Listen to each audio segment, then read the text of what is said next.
كلمة طاووس كلمة كردية مركبة من تا وووس. كلمة تا لها معاني عديدة، من ضمن هذه المعاني أنها تعني ضوء، تاو، فحرارة، تعني حرارة، نور، حيث أن تا هي من الكلمات الكردية التي لها هذان المعنيان معا في الجمل التي تتواجد فيها هذه الكلمة، أي نور وحرارة. وهذه متأتية من الشمس التي تعطي حرارة وأيضا ضوء.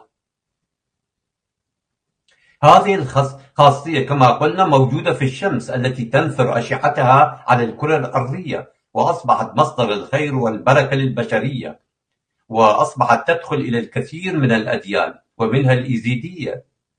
كلمة وس تأتي بصيغة وس، ودخلت إلى اللغة العربية بصيغة وس أيضا.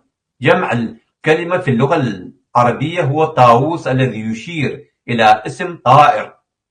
حسب التفسير الفلسفي، لها الآن أتكلم لطاووس معاني عديدة حسب تفاسير مختلفة. فحسب التفسير الفلسفي كلمة طاووس لها معنيان، أحدهما هو اسم لذلك الطائر الجميل الزاهي الألوان، الذي عندما ينشر ريشه، وبشكل خاص عندما يفتح ذيله الزاهي الذي يشبه شعاع الشمس، ولهذا سمي طاووس لأنه يشبه شعاع الشمس المشرق على الأرض. المعنى الثاني لكلمة طاووس هو معنى لغوي. ذلك المعنى الأول معنى فلسفي، المعنى الثاني هو معنى لغوي، حيث أن كلمة تاو كما ذكرنا تعني نور، كما في نور الشمس. عند الصلاة يتجه الإيزيديون نحو الشمس كقبلة، حيث أن ضوء الشمس هو رمز لإضاءة إيزد أي الروح، للوصول إلى نور التجلي الإلهي الخالق الأوحد. هذا التفسير يربطنا بفكرة وحدة الوجود التي هي طريقة تصوفية في الدين اليارساني والزردشتي. لذلك فإن كلمة ويس تعني في اللغة الكردية مطيع أوامر الله، وفي اللغة العربية اسم طاووس يعني عبد النور. في اللغة الكردية هناك الكثير من الأسماء المرتبطة بهذه الكلمة، مثل شاويس، أسماء أشخاص كرد، مثل شاويس أي عبد الملك، قرويس، يارويس، هذه كلها أسماء.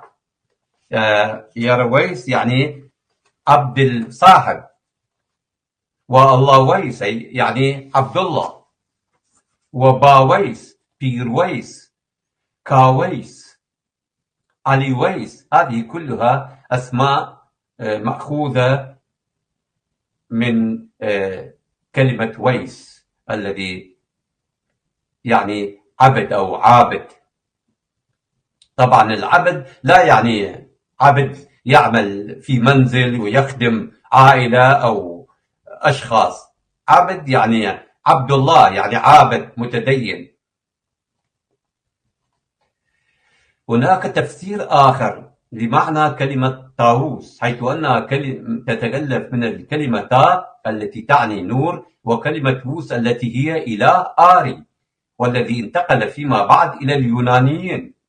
هكذا بناء على هذا التفسير فإن طاووس يعني نور الإله، نور إله الآري. إلا أنه يتبين من التفسير السابق أن كلمة ووس هو تفسير مجازي، وهو وصف لشخص زاهد يشير إلى الإله، مثل كلمة الشاه أو الملك، أو يشير إلى شخص مثل الملكة، مثلا ملكة بريطانيا. إلا أن التفسير الأول لاسم طاووس الذي يعني عبد النور هو الأكثر تناسبا ومنطقيا لمعنى الطاووس في الدين الداثني أي الإيزيدي.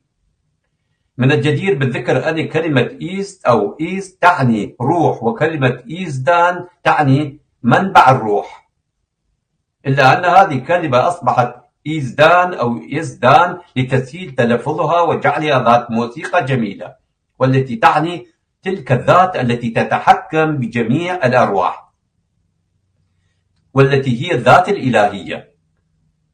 فبذلك كلمة إزداني تعني روحاني، أي شخص زاهد، حيث أن اليزدانيين لا يهتمون كثيرا بالحياة المادية، كما هو الحال بالنسبة إلى الإيزيديين واليارسانيين والزردشتيين. بالإضافة إلى هذا التفسير لكلمة طاووس، أيضا هناك تفسير تاريخي لهذا الاسم. فقسم من المؤرخين يقولون بأن كلمة طاووس متأتي من الإله السومري دموزي، وبمرور الوقت تغير دموزي إلى كلمة طاووس.